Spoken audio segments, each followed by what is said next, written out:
I'm Lindsay Maloney, and this is the Book Your Dream Clients podcast.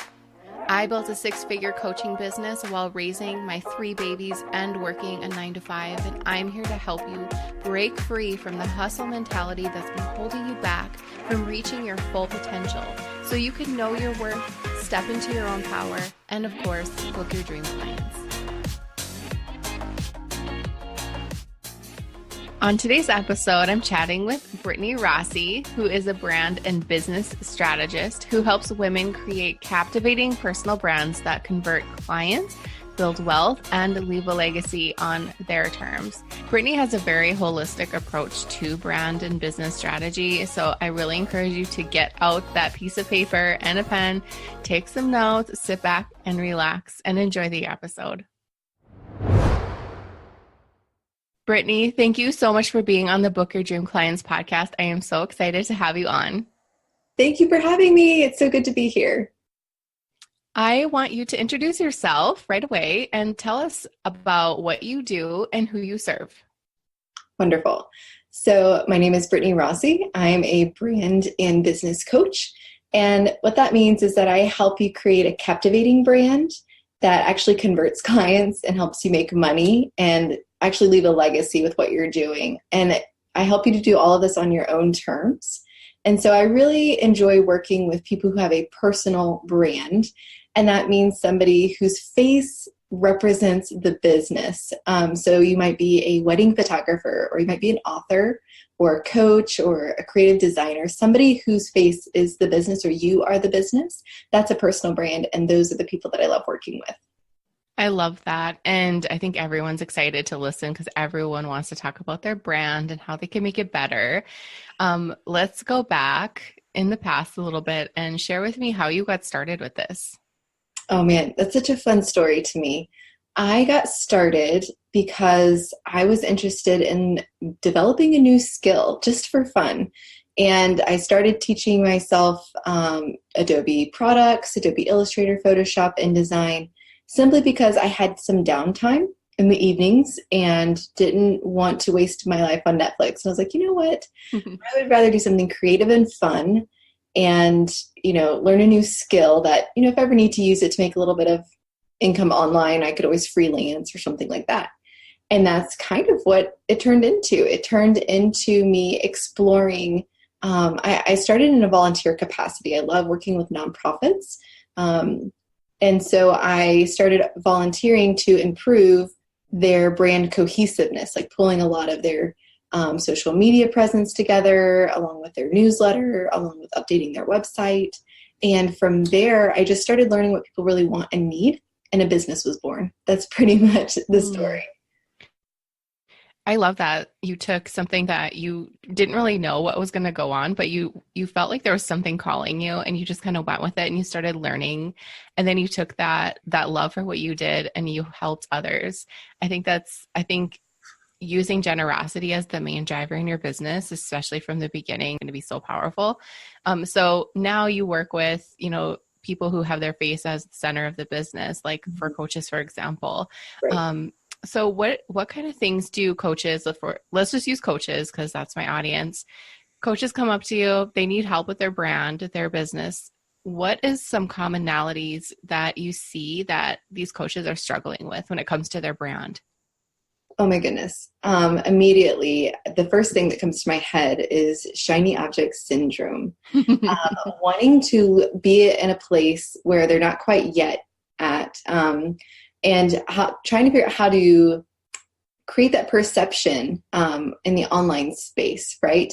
Mm-hmm. So for example, wanting to elevate their brand because they're wanting to raise their prices, but kind of struggling with like fraudulent, I'm a fraud syndrome, or things like that. And the solution that I see to that is to lean into our strengths, to own where we're at right now in our own journey, and to, when we embrace the things that we're actually good at and not where we want to be, then we actually become much more captivating. We build a whole lot more trust.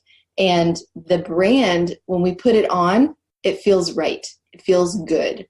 And it feels like us. And I kind of describe it like putting on like your favorite pair of shoes, or putting on a coat that feels just right versus too tight in the shoulders or too baggy. Like it just doesn't feel like us. And so they struggle with figuring out how to highlight certain aspects of themselves. And I help them do that.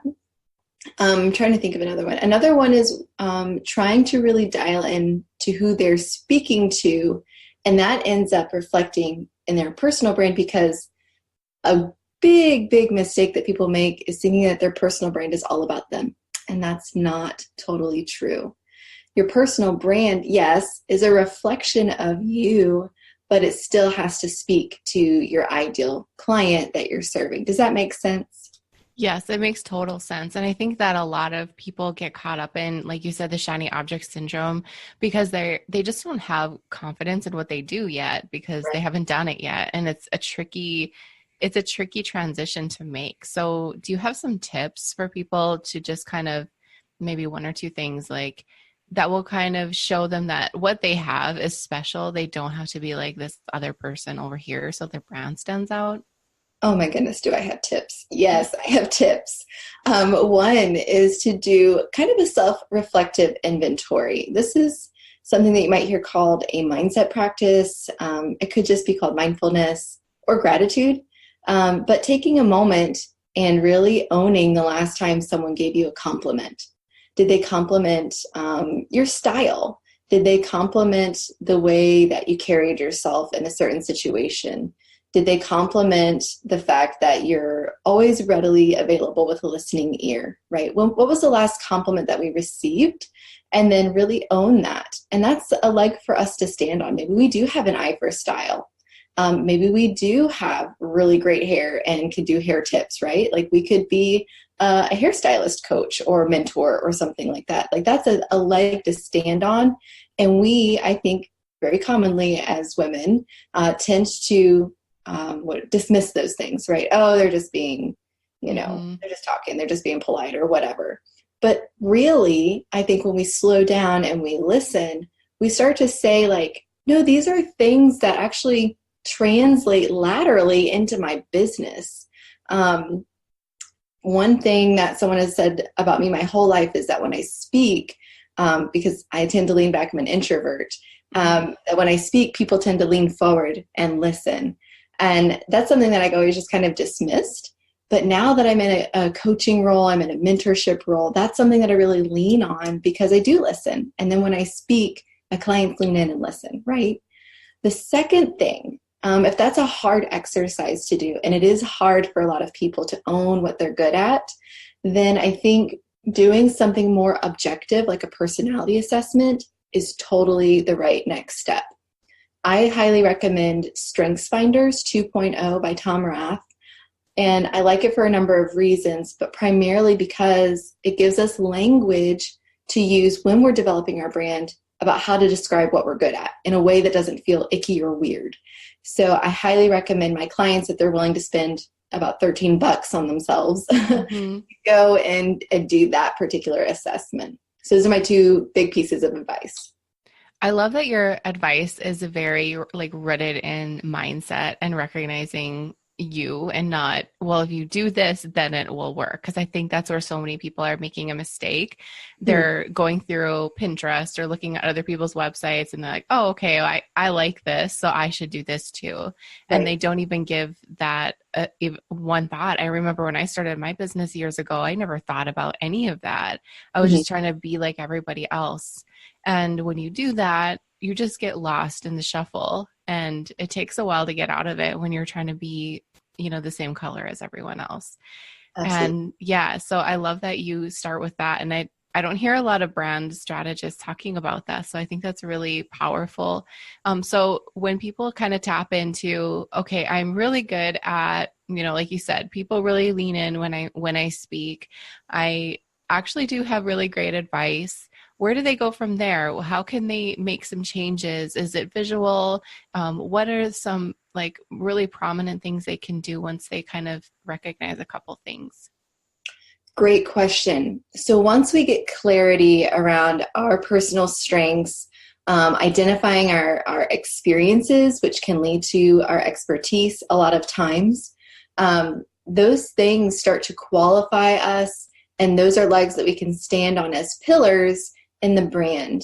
And just as an aside, visuals really should be the last thing in the process, because the visuals are only there to amplify our message, to amplify our values at a glance. So people will quickly recognize who we are without having to read through, our about page. They can recognize us on Instagram or kind of get a vibe even for who we are and what we're about and what our style is. So if we have kind of a humorous personality, maybe we're a little irreverent in our branding and our copy, we're sassy, our colors might be bolder, our textures might be edgier, our brand photos might have us wearing like a motorcycle style leather jacket. Those things inform the visual aesthetic, whether that's what we're wearing in our clothing style or the actual colors and assets that we have for the design, right? Does that make sense what I'm saying so far? Yeah, it makes total sense. And then when we are looking at, after we have the clarity, we can really dial in on our messaging and the copy and our brand voice, our brand tone. So maybe if we're in a more corporate field, our tone might be more professional. If we're in a more creative field, I think that we get to have a little bit more fun with that and let our personality shine more. That doesn't mean that if you're in a more corporate environment, you can't. You definitely want to allow your personality to come through. It translates differently. So it starts with your values, your strengths, into your messaging, then into your visuals. That's kind of the order. That is such an important tip. It's really good. Maybe you want to rewind it and listen to it again, because I caught a lot of things that I see myself. Everyone wants to start at step 5, like the final step, and do the visuals first. And then they're like, what's going on? And they haven't done all the other ones. And I love how you use the analogy, like if you're kind of edgy, you can have a photo shoot with a motorcycle jacket or something. So maybe kind of picture yourself that way. If you think about your personality, like who you truly are, that's how you have to be in your business. Mm-hmm. And I think that's another thing too that people feel like weird about is, how can I be this coach because I'm this person in real life? And it was funny when I met a couple of friends last month, and one of them I had met for the first time, and one of them I had already met before. And the one I had never met, she said, "You're just like how you are online." And I love that. And I think that is such a good compliment. Yes. That we're the same, right? Yes, absolutely. And that's why I think people end up struggling with isolation or fear of coming off as a fraud, or sales feels really icky, is because they've postured themselves in a way that doesn't feel totally natural to them, but they think that's what's expected of them. And so I would just give you permission right here, if you're listening to the podcast, that you have permission to show up as yourself. And let me tell you a secret to standing out in a saturated industry is to be yourself, because nobody can be you. That's the one thing that you have on the market, is like yourself. So no one can imitate that the way that you can be that. Just stand on that. Yes. Oh yes, absolutely. And it might feel weird for you to do that, and it might make you feel really self-conscious, or like, I don't know if this is good enough, but it is good enough. And I think that, just because you might think that there's all these other entrepreneurs out there just like you, it doesn't mean that you don't have a right to be here too, because not everybody wants to do this. And I think you have to recognize that you have some weird part in your brain that wants to go out into this world. So you have to own who you are, and it's okay to be who you are, because then you're going to stand out in front of everyone else. The other people are trying to be like wearing the same outfit, right? And it might not fit, or it might look really weird. Like if I wore a motorcycle jacket on one of my Instagram posts, people would be like, what's going on? And because that's not me. So it's important to embrace who you are. And then I feel like everything falls in place once you do that. Do you agree? I do agree. I think that it builds this confidence in us the more that we lean into it. And I love that you're acknowledging that it does feel uncomfortable sometimes for us to own who we are, right? Being a personal brand is incredibly personal, and it can be incredibly uncomfortable if there's areas where we feel like still need development or growth. And so entrepreneurship is just basically signing up for personal development, especially personal brand. So that's why I start with the mindset. Let's start with who you are and go from there. I love it. And I think all good coaches, all good programs always start with mindset, and nobody really knows that's where it's going to start. It's always a surprise. And then they're like, oh, yeah, I needed this. Yes. Yep. Sure does. Awesome. Okay, Brittney, why don't you tell us how you help people right now? If people are interested in what you do and they feel like they need some assistance, how can they reach out to you? Absolutely. So the way that I'm helping people right now is through brand strategy. So helping people get clear on those core values first. And we will either do that through ongoing coaching, because sometimes this is a bit more of a process for others. For some people, it just requires kind of an intensive sit-down session with some pre-homework. And if people would like to do that, they can reach out through my website, BrittneyRossie.com. And if they do have those pieces all together, I do the actual brand build out portion. So where we do get to do the fun part, which is the visuals and the colors and the styling and pulling it all together in one cohesive package. So I do both sides of it because they're kind of intermarried to each other, and it kind of just transitions once we've done all the work together for the first part to keep going and do the second part. But that's how I work with people. Does that answer your question? Oh, yeah, absolutely. I think I love how you do both parts. Do you want to just share a little bit what it's like to work with you one-on-one for either? What are some common things, what it's like? Absolutely. So I love digging into, who people are. And I love that process and holding space for the light bulbs to come on over people's heads. It's such a rewarding experience for me on this end. And so that tends to happen, in a one-to-one capacity on these online video calls. And we really dig into some real stuff.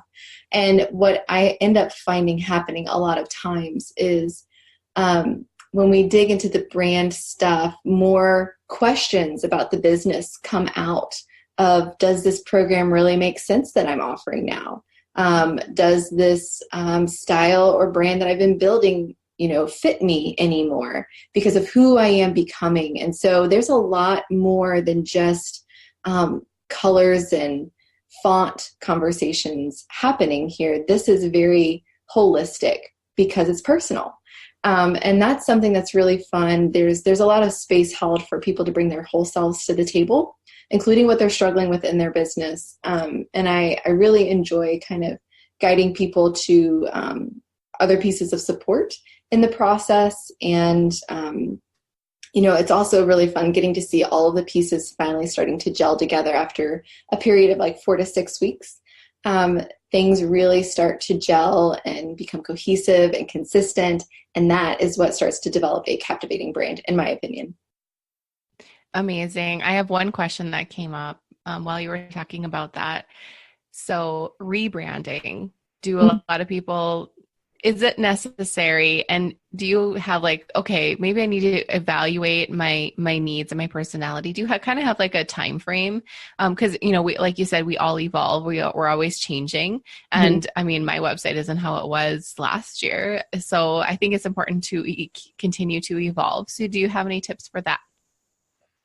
Yeah, in general, I encourage people not to twiddle too much with their website and to focus on more, profitable actions. But yes, our websites should be updated at least yearly. And it might just be tweaking things, tweaking copy, tweaking images, updating headshots, things like that. But with the rebrand, it just kind of depends. I've had people come to me who've done a complete 180. And then I've had other folks come to me and they just kind of needed a brand lift. Their images felt a little outdated because they had DIY'd them. They weren't as custom as they wanted them to be. And so we were just taking some current assets and giving them some depth or giving them a little bit more of that oomph that a designer can give versus what something in Canva, right, could give or something like that program, which is a great program. I'm not knocking it at all. You can fun with it. So with that being said, it kind of depends on where someone is coming to me from. Some people do come to me with that clarity. They're like, okay, I know I need to change this. I know I need to change that. Other people are like, I just know I need to change and I don't know where to start because I've been doing it myself and it's just not getting there. So when it comes to rebranding, I think that that's great. More often than not, it's a pivot and not an overhaul. And I think that that ends up giving people a lot of relief that it's not going to be as hard or intense as they thought it was going to be. Mm-hmm. Because most things in business are just a pivot. This isn't working, so let me just pivot just a little bit. And that's actually all that was needed. Does that make sense? Yeah, it makes total sense.